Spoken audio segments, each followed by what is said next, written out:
Greetings and salutations, you truly stunning individuals. Welcome back. It's another FPL League Unlocked. Eric and Mark here with you fine folks as we roll into some more power rankings. Domestic-wise, first time we got 3 on the docket. That's right, 2 weeks in. It's time to give the LTA a little bit of an acknowledgement, especially because it's a whole lot spicier than what we got in week 1. Yes, including the LTA into our nice little Tuesday regional power rankings recap show. Always a nice addition to have the LTA in here, and especially with the type of action that we had this past weekend. Lots of movement going on within the LTA. Already having a little bit of some movement in LCK land, and the LEC giving us a little bit of a breather, a little bit of a reset and chance to look back before we head into now Fearless Draft and the playoff territory. Thank goodness, the only region we haven't been seeing Fearless Draft with all these best of ones, but we do start in the land of Europe where they wrapped up that regular season round robin, whatever you want to call it, and that means 2 squads eliminated from the split, and to surprise of nobody after that first week, it is Rogue and SK Gaming, but SK got off the schneid, got their lone win of the split against Rogue, so they jump over them for that 9th instead of 10th spot.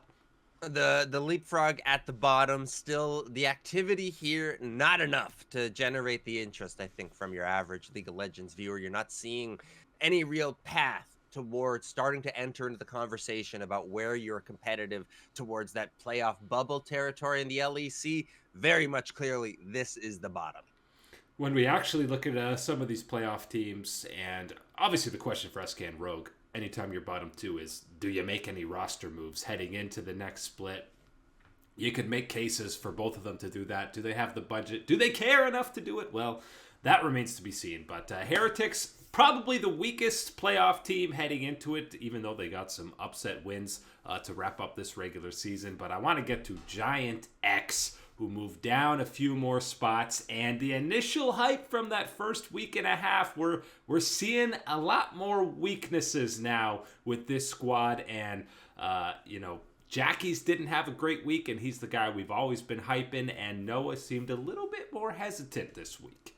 I do want to give a little bit of credit to Team Heretics because, again, not really expected to be in this type of territory, and still with a very green roster overall. Good to get that type of experience and be in this type of zone anyways, type of thing. But when you are looking at Gen.G, as you laid out, not necessarily the most impressive closeout to this little, early first part of that winter split in the LEC.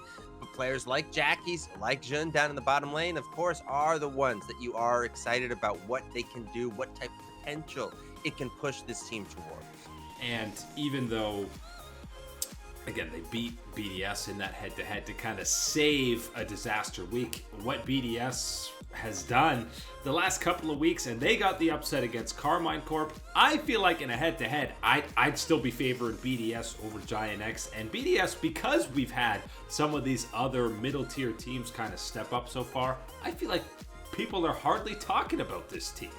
Which is a little bit crazy, and I think part of that is because of just a little bit of a slow, slumbering start to the year for them and how they picked up their record and what they were going to do in this part of the LEC compared to some of the early jump-out starts, front runners that we did get, the drastic turnaround for Carmine Corp, Gen.G being all the way undefeated in that first week, things like that jumped out in front of talking about a team like BDS. But that win against Carmine Corp really showed to me some of that still potential and talent that is there from the successes of the last couple of years and the experiences that they've had from that time. You're starting to see that come through, and that type of power and that type of experience be utilized on the Rift for this team is going to be a key aspect for them that they can have as an advantage over a lot of these other teams in this LEC playoff. And the advantage that Vitality has is pure psychotic gameplay. Out of the bot lane, they live and die by Karzi and Hillisang. But listen, after I think it was either 0-3 or 1-2, their first week, they looked bad. They looked like they were in a race for the bottom with the likes of Rogue and SK. But credit to them, they have turned it around. Chayak in the mid lane is another one of these exciting rookies. The bot lane has kind of leveled out a little bit, and all of a sudden, Vitality getting some good wins against Giant X, like we just mentioned, and they're looking pretty good. I believe that first week we had Hillisang on the official duds list of the week type of thing. So certainly happy to see that one turn around for this Vitality team. That bottom lane, as you mentioned, performing a lot more stable. And I think that's both parts of it, right? You're talking about Carzzy really showing still out throughout this split that top end skill, high end damage that he can provide for one of these teams. Yes, there still is the risk of throwing it all away, but that exists with a lot of the parts of this Vitality roster, and specifically that bottom lane of Carzzy and Hillisang. But it has been very good of recently, and it's been showing that type of power and providing that type of angle for this Vitality team to challenge these playoff tier opponents in the LEC.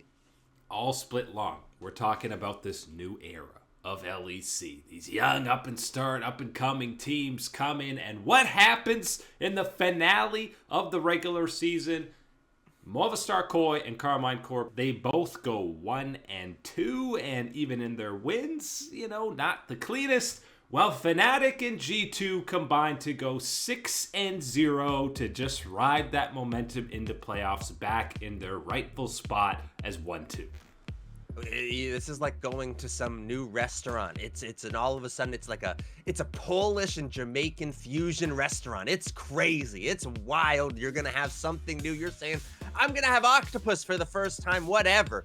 And then you get there and you order the grilled cheese, and that's what it feels like. What we've got with G2 and Fnatic leading the charge. But it's the best grilled cheese you've ever had at a restaurant. It is the fancy European cheese coming in for the grilled cheese on this one when you've got the way that both of these teams are playing. There's some excitement for me, of course, about G2 reinserting themselves into that top picture in the LEC, given it looked like they might be on that, strange kind of bubble outside looking in on that very top picture after that first weekend.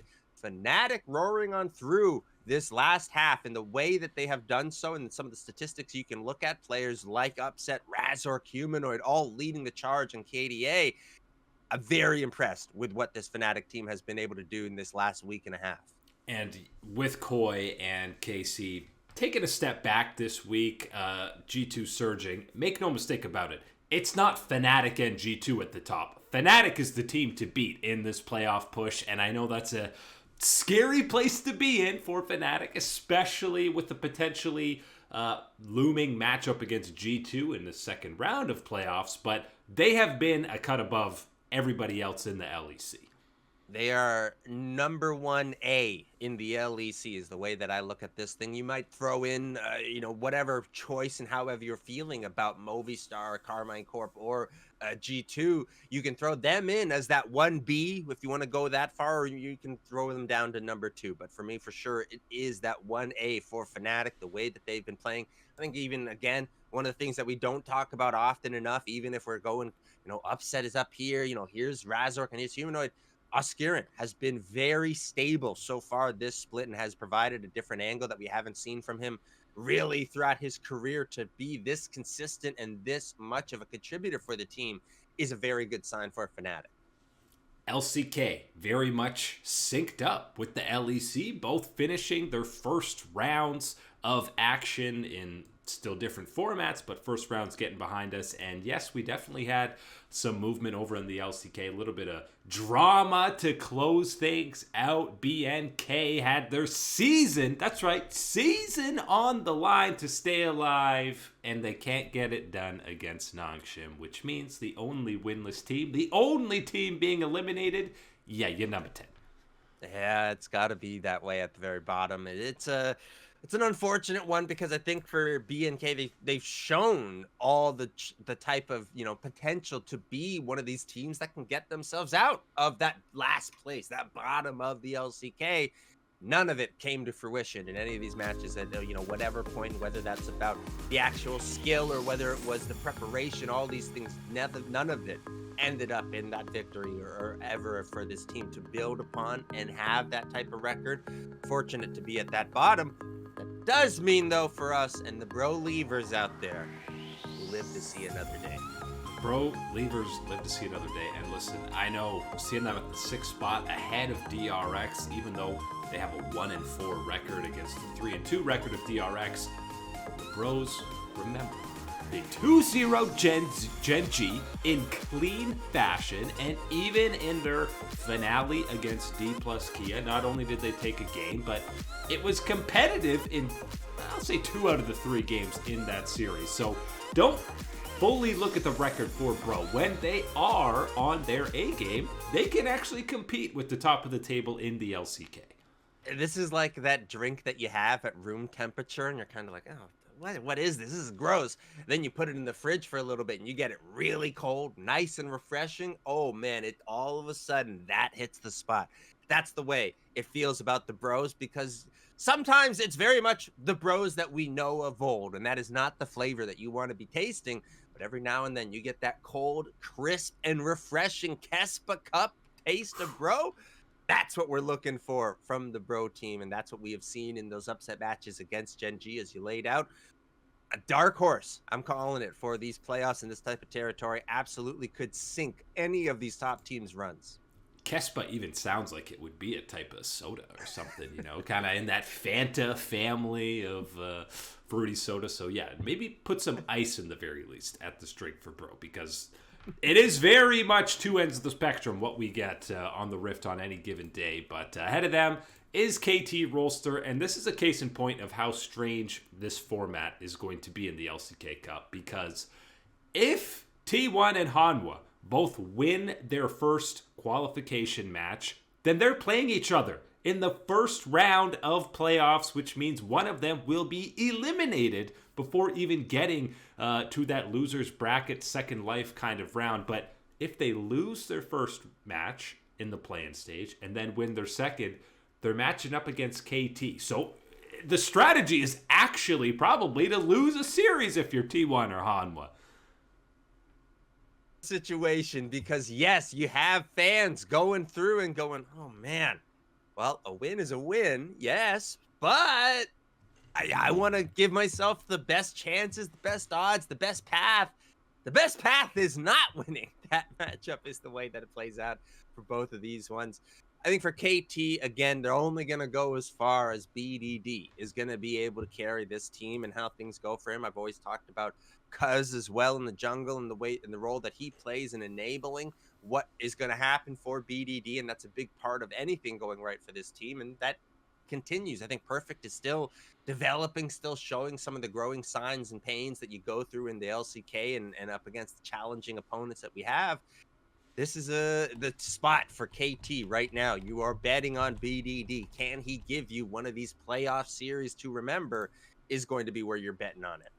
And it's always a dangerous thing to bet on when you head into that, you know, Godfather Final Four, Elite Four of mid laners that is always lurking in the LCK when you have, you know, it rotates who it is maybe, but Zeka, Showmaker, Chovy, Faker is a pretty elite top half to have to rely on your buddy in the mid lane to do anything. And that top four remains the same four, and we've talked about it's going to change throughout the split, and change it did. D plus is still sitting pretty at the top of the table, but when you have T1 leveling up, I feel like it's been a while since they've actually been in good form heading into the playoffs in the LCK. It always feels like they're kind of slumping, and then it turns on for playoffs. But after that series against Gen.G, the level that Smash is at, T1 deserving of climbing to that 2 spot. That's the question. Is it Smash time for playoffs? Are we rolling Smash Brothers out for the playoffs in the LCKs? And Gumayushi stepping back in. So many questions. Of course, any decision really is understandable when you're talking about what options you both have. A, the way that Smash has been playing, of course you would want to roll him into these playoffs. And then number 2, Gumayushi, what he's accomplished, what skill level we know he has in his career. Of course you could throw him and instantly plug him back into that lineup and throw him into these series. but what is it going to be for T1 is the interesting question. When you look at this, quad that we have at the very top of the LCK, you can find the similarities, and it really is about how great that ADC role is for this team. You're talking about aiming, you're talking about smash. Yeah, we're looking at Viper as well as some of the best performing AD carries in the LCK right now. You notice I didn't mention Ruler. His numbers, his stats, they're not there amongst the very best in the LCK right now. Wondering if that's going to be the story that plays out in these playoffs, or if eventually we start to see more of the monster that we know he has been in the past in the LCK and most recently in the LPL.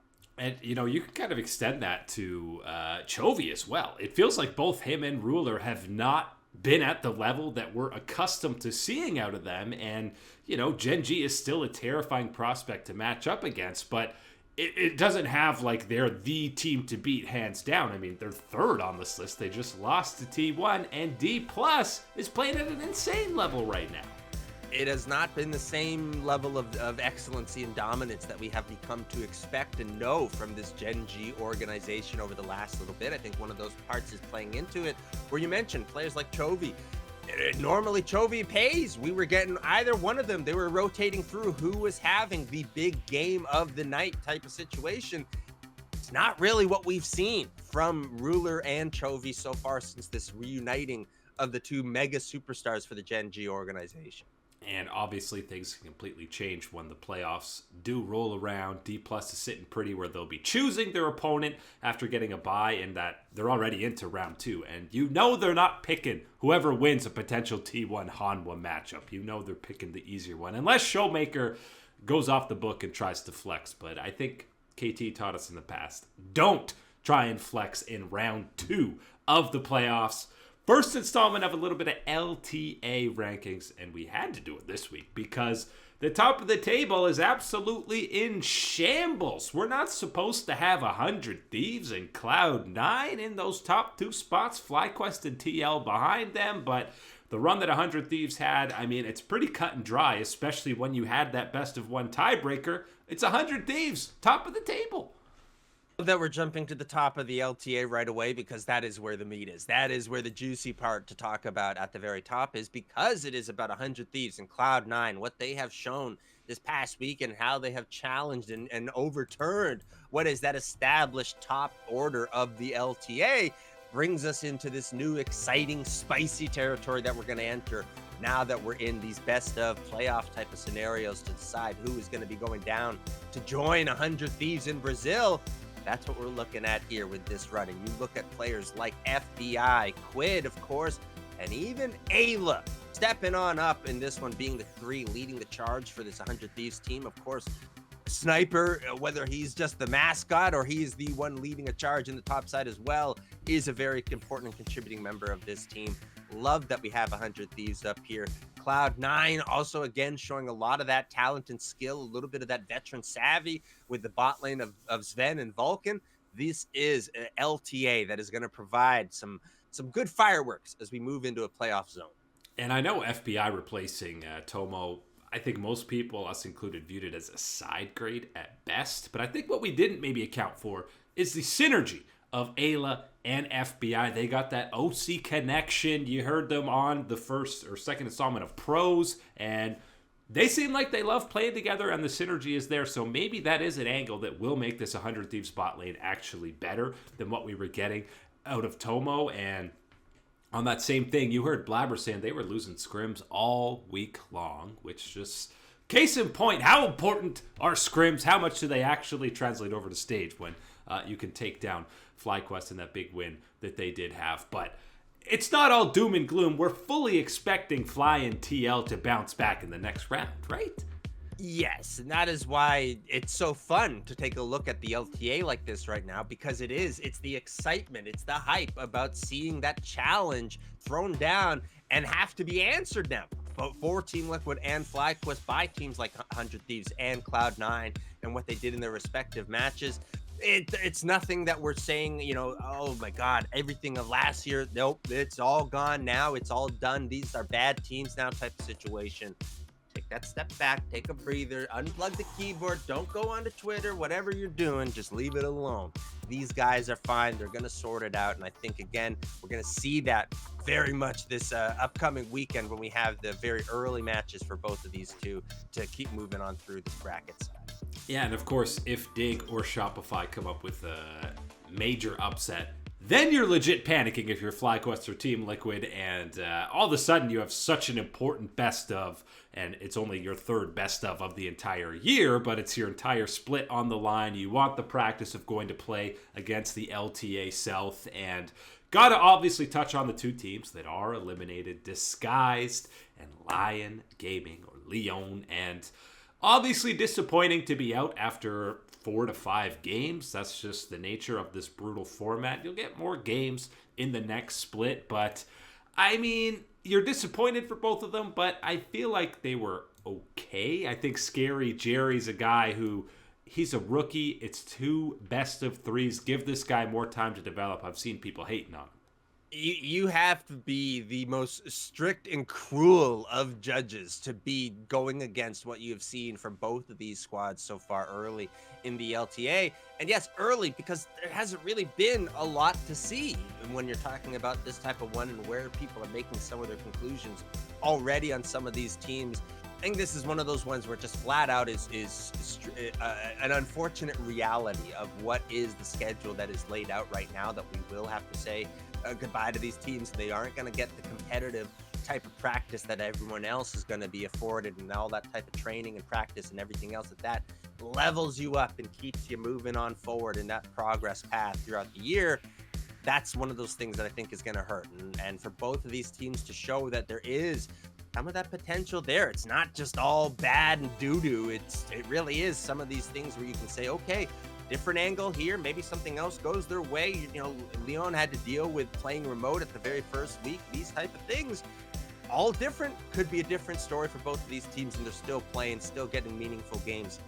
It's not the story where we're at in reality right now, and hopefully that's something that we can address coming into the next year. Yeah, I mean, the playing remotely for Leons is obviously a big deal. And now Split 2, remember, is going to have some best of ones, which means perfect opportunity for big-time upsets for some of these lower-tier teams. So, again, don't be screaming for roster moves after guys have played 5 games total on stage. There's lots more time for growth and development. But that is it today for League Unlock. Eric and Mark here with you. Absolutely stunning individuals. Thanks for hanging out, as always, and we will catch you on that flippity flip.